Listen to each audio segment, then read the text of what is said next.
আপনারা আপনাদের প্রত্যেককে ব্যক্তিগত পক্ষ থেকে ধন্যবাদ জানাই। আজকের এই সাংবাদিক সম্মেলনে উপস্থিত আছেন ভারতীয় জনতা যুব মোর্চার রাজ্য সভাপতি তথা বিধায়ক শ্রী সুশান্ত দেব মহোদয়, উপস্থিত আছেন ভারতীয় জনতা যুব মোর্চা সাধারণ সম্পাদক শ্রী রানা ঘোষ মহোদয় সহ আমি রাজ্য মুখপাত্র অম্লান মুখার্জি। আজকের এই গুরুত্বপূর্ণ সাংবাদিক সম্মেলনে আপনাদের সামনে বিস্তারিত তথ্য তুলে ধরবেন রাজ্য সভাপতি শ্রী সুশান্ত দেব।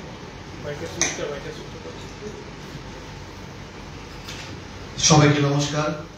প্রথমেই আপনারা অতি অল্প সময়ে আপনারা বার্তা পেয়ে আমাদের এই সাংবাদিক সম্মেলনে উপস্থিত হয়েছেন। প্রদেশ যুব মোর্চার পক্ষ থেকে আপনাদের প্রত্যেককে আন্তরিক শুভেচ্ছা অভিনন্দন জ্ঞাপন করছি। একটা অত্যন্ত গুরুত্বপূর্ণ বিষয় নিয়ে আজকের এই সাংবাদিক সম্মেলন। আপনাদের মাধ্যমেই আমরা জানতে পেরেছি রাজ্যের বিরোধী দলের তথাকথিত যুব সংগঠন আবারও আমাদের সরকারকে কালিমালিপ্ত করার জন্য, রাজ্যের যুব সম্প্রদায়কে আবারও বিভ্রান্ত করার জন্য একটা সাংবাদিক সম্মেলন করেছিল। যেই সাংবাদিক সম্মেলনে যে তথ্যগুলা দেওয়া হয়েছে সেই তথ্যগুলা যুবকদেরকে বিভ্রান্ত করার জন্য তথ্য দেওয়া হয়েছে। এই তথ্যগুলোর সঙ্গে বাস্তবের কোনো মিল নেই। যুবকদের জন্য যদি কোনো সরকার কাজ করে থাকে সেই সরকার ভারতীয় জনতা পার্টির নেতৃত্বের সরকার। আমরা বিগত দিনের সরকার দেখেছি, বর্তমানেও 7 বছর ধরে বিকাশমুখী সরকার দেখছি। যে সরকার যুবকদের কথা মাথায় রেখে বিভিন্ন ধরনের কাজ করছে এবং যুবকদেরকে চাকরি দেওয়ার ক্ষেত্রে একটা সদর্থক ভূমিকা আমাদের সরকার পালন করছে। ওনারা বলেছেন আমাদের সরকার নাকি চাকরির বিভিন্ন নিয়োগ প্রক্রিয়া ঝুলিয়ে রেখেছে। এই বিষয়ে আমি আপনাদের কাছে একটা ছোট্ট বিষয়, আপনাদের হাতে একটা নোটিফিকেশন নিশ্চয়ই দেওয়া হয়েছে, আমি একটা বিষয় আপনাদের সামনে তুলে ধরতে চাই।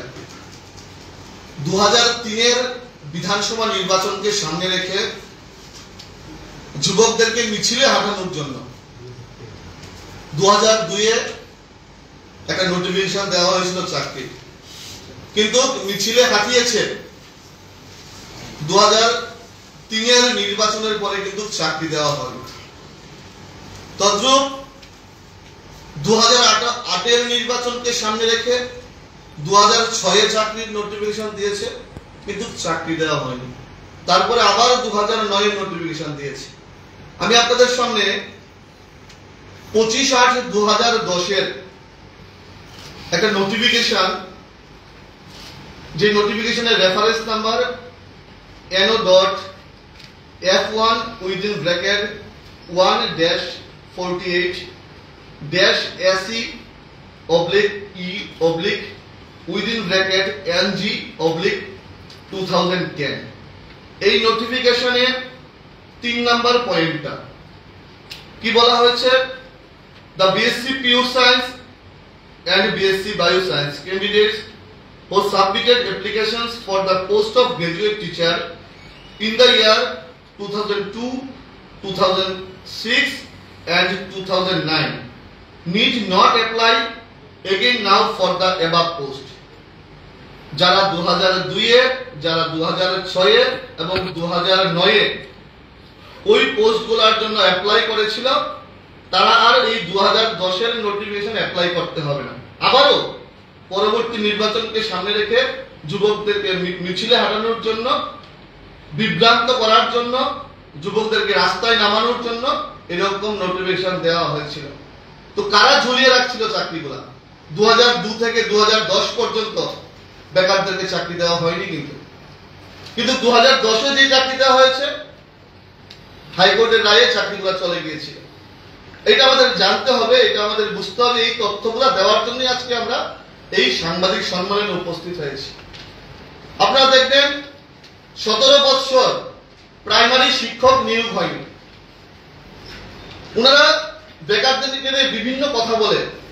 আমি বেকারদেরকে নিয়ে কি ষড়যন্ত্র করেছে, বেকারদেরকে নিয়ে কি প্রলোভন দেখিয়েছে, বেকারদেরকে কিভাবে চাকরি না দিয়ে মিছিলে হাঁটিয়েছে, আপনাদের কিছু লিডিং নিউজ পেপারের তৎকালীন সময়ে আমি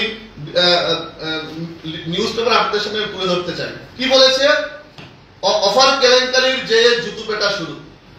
কোন তারিখ? 5 ডিসেম্বর 2013 লিডিং নিউজ পেপারে আমরা পেয়েছি। কি বলেছে?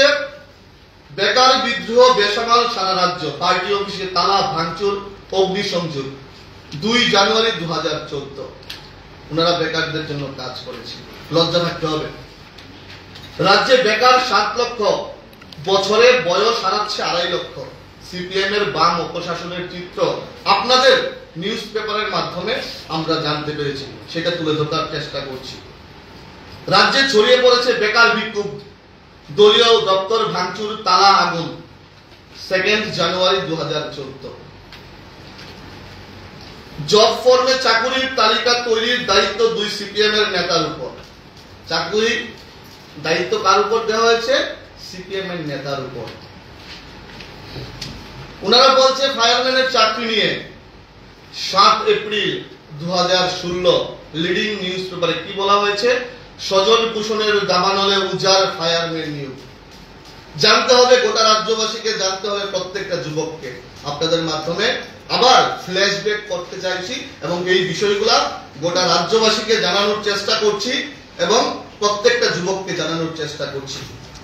আমাদের সরকার স্বচ্ছ নিয়োগ নীতির মাধ্যমে রিকোয়ারমেন্ট পলিসি মেনে যুবকদেরকে চাকরি দেওয়ার বন্দোবস্ত করছে।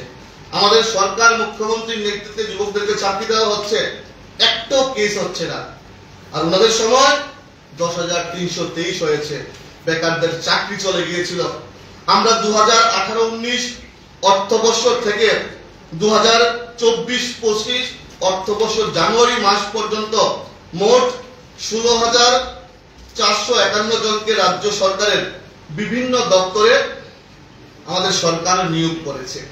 টিআরবিটি, জিআরবিটি, টিপিএসসি ছাড়াও নিয়োগ নীতি মেনে বিভিন্ন দপ্তরে নিয়োগ করা হয়েছে। তাছাড়াও প্রয়োজন ভিত্তিক সরকারি বিভিন্ন দপ্তরে আউটসোর্সিং চুক্তিতে 5,771 জনকে যুবক যুবতী ভাই বোনকে চাকরি দেওয়া হয়েছে। বিভিন্ন দপ্তরে লোক নিয়োগের ক্ষেত্রে সম্প্রতি মন্ত্রিসভার বিভিন্ন অনুমোদন দিয়েছে। বিভিন্ন প্রকল্পে সরকারি বেসরকারি কর্মসংস্থান করা হয়েছে। রাজ্যের কর্মসংস্থানের সার্বিক পরিবেশের উন্নতির ফলে নতুন নতুন ক্ষেত্রে কর্মসংস্থান দ্রুত বৃদ্ধি পেয়েছে। ন্যাশনাল ক্যারিয়ার সার্ভিস প্রজেক্টের আওতায় আগরতলা, ধর্মনগর, কৈলাসহরে রাজ্যের 3টি মডেল ক্যারিয়ার সেন্টার স্থাপন করা হয়েছে। নিয়মিতভাবে রাজ্যের বেকার যুবক যুবতীদের কর্মসংস্থান স্বার্থে জব ফেয়ার অনুষ্ঠিত হচ্ছে। 2018-19 অর্থবর্ষ থেকে এখন পর্যন্ত 96টি জব ফেয়ার অনুষ্ঠিত হয়েছে এবং এতে 2135 জন যুবক যুবতী বেসরকারি সংস্থায় কর্মসংস্থান করা হয়েছে। 2023-24 অর্থবৎসরে মুখ্যমন্ত্রী দক্ষতা উন্নয়ন প্রকল্পে চালু করা হয়েছে। স্কিল ডেভেলপমেন্ট দপ্তরের পক্ষ থেকে গত 5 বছরে 22,000 যুবক যুবতীকে দক্ষতা বৃদ্ধির প্রশিক্ষণ দেওয়া হয়েছে। কেন দেওয়া হয়েছে? যেন দক্ষতা বৃদ্ধি করে নিজেরা স্বয়ংসম্পূর্ণ হতে পারে, বিভিন্ন জায়গায় কর্মসংস্থান যেন হতে পারে। অধিকাংশই রাজ্যেও এবং এই রাজ্যের বাইরেও সংস্থায় কাজ করছে। আপনাদের অবগতির জন্য আরেকটা বিষয়, ভারত সরকারের ministry of statistics and programme implementation এই সংস্থা দ্বারা রিপোর্ট অনুযায়ী 2018-19 সালে আমাদের রাজ্যে বেকারত্বের হার জাতীয় গড় থেকে বেশি ছিল। 2018-19 সালে আমাদের রাজ্যের বেকারত্বের হার জাতীয় গড় থেকে বেশি ছিল। সেই সময় জাতীয় গড় যেখানে ছিল 5.8%, সেখানে ত্রিপুরার গড় ছিল 10%। মানে জাতীয় গড় থেকে আমাদের রাজ্যের বেকারদের গড় বেশি ছিল। কিন্তু এর পরিবর্তে 4 বছরের রিপোর্ট আমাদের রাজ্যে বেকারত্বের হার জাতীয় গড় থেকে কম ও বেকারত্বের হার ক্রমশই নিম্নমুখী হচ্ছে। 2023-24 সালে রাজ্যের গড় হচ্ছে 1.7% এবং জাতীয় গড় হচ্ছে 3.2%। এই তথ্য প্রমাণ করে যে রাজ্যের অভ্যন্তরে কাজের সুযোগ বৃদ্ধি পেয়েছে। আমি আপনাদের সকলের অবগতির জন্য জানাচ্ছি, টেটের মাধ্যমে নিয়োগ বৃদ্ধি করা হচ্ছে। নতুন টেটের মাধ্যমে আবার নিয়োগ, ইউজিটিতে 66 জন নিয়োগ করা হবে, গ্রাজুয়েট টিচার 162 জন নিয়োগ করা হবে। ইতিমধ্যে এটা নিয়োগ প্রক্রিয়া শুরু হবে। প্রত্যেকটা বিষয় আমাদের রাজ্যের যুব সম্প্রদায়কে জানা দরকার। আমরা লক্ষ্য করছি আবারও যুব সম্প্রদায়কে বিভ্রান্ত করার জন্য কোনো বেসলেস প্রেস কনফারেন্সের মাধ্যমে ওনারা রাজ্য যুব সম্প্রদায়কে বিভ্রান্ত করার চেষ্টা করছে। আমরা এটার তীব্র নিন্দা জানাই। ভারতীয় জনতা যুব মোর্চা আমাদের সরকার যে স্বচ্ছ নিয়োগ নীতির মাধ্যমে রাজ্যের প্রত্যেকটা যুবক যুবতী ভাই বোনকে চাকরির বন্দোবস্ত করছে, আমরা ধন্যবাদ জানাই। এবং এই দেউলিয়া দলগুলো, এই দেউলিয়া দলের তথাকথিত যুব সংগঠনগুলা মানুষকে বিভ্রান্ত করার সুযোগ পাবে না। ওনারা শুধু আন্দোলন আন্দোলন আন্দোলন, সরকার থাকতেও আন্দোলন করেছে, সরকার চলে গেছে বলে আন্দোলন করছে। ওনারা আন্দোলন করতে করতে ক্লান্ত হয়ে যাচ্ছে। আমরা আমাদের সরকার যে সঠিক দিশায় নিয়োগ নীতি করছে, যে সঠিক দিশায় চাকরি দিচ্ছে যুবকদেরকে, আমরা অত্যন্ত খুশি। রাজ্যের যুব সম্প্রদায় খুশি, প্রত্যেকটা যুবক যুবতী ভাই বোন খুশি। আমরা রাজ্যের মুখ্যমন্ত্রীকে ধন্যবাদ জানাই। ওনারা বলেছেন কি, বাইরের কেউ এই নিয়োগ নীতির মাধ্যমে চাকরি পেয়েছে, বহিরাজ্যের চাকরি দেওয়া হয়েছে। আমাদের সরকার কি করেছে, পিআরটিসি লাগু করেছে। প্রত্যেকটা চাকরির ক্ষেত্রে যেন পিআরটিসি থাকে, সেটাকে কিন্তু আমাদের মুখ্যমন্ত্রী সেটাকে কিন্তু লাগু করেছে। এতে করে কি হয়েছে, রাজ্যের যুবক যুবতীরা আরো বেশি করে কর্মসংস্থান হবে এবং এই কর্মসংস্থানের সুযোগ পাবে একমাত্র রাজ্যের যুবক যুবতীরা। রাজ্যের যুবক যুবতীর কথা মাথায় রেখে আমাদের মুখ্যমন্ত্রী, আমাদের সরকার এই পিআরটিসির সিদ্ধান্ত নিয়েছে। আমরা ধন্যবাদ জানাই। আমরা আজকের এই সাংবাদিক সম্মেলনের মাধ্যমে আমরা গোটা রাজ্যের প্রত্যেকটা যুবক যুবতী ভাই বোনকে আশ্বস্ত করতে চাই, আমাদের সরকার সঠিক নিয়োগ নীতির মাধ্যমে আমাদের যুবক যুবতীদেরকে চাকরি দিচ্ছে এবং নিয়োগ নীতি মেনে একটু কেস এই রাজ্যে এখন পর্যন্ত হয়নি। আমরা আর 10,323 চাই না। আমরা পশ্চিম বাংলার মতো 26,000 যুবক যুবতীদের চাকরি চলে গেছে, আমরা এরকম পরিস্থিতি আমাদের রাজ্যে চাই না। আমরা চাই সঠিক দিশায় যেন যুবকদেরকে নিয়ে গোটা রাজ্যের সরকার যেভাবে চলছে, আমরা অত্যন্ত আনন্দিত খুশি। এই বিষয়গুলা আপনাদের সামনে তুলে ধরার জন্য আমরা এই গুরুত্বপূর্ণ সাংবাদিক সম্মেলনের আয়োজন করেছি। আপনারা এখানে এসেছেন, আবারও আপনাদের প্রত্যেককে ধন্যবাদ জানিয়ে আমার কথা বলা শেষ করছি। আপনাদের যদি কোনো বিষয় থাকে আপনারা বলতে পারেন। ধন্যবাদ, নমস্কার। রাজ্যে বর্তমানে বেকারত্বের হারটা কত আছে? 1.7।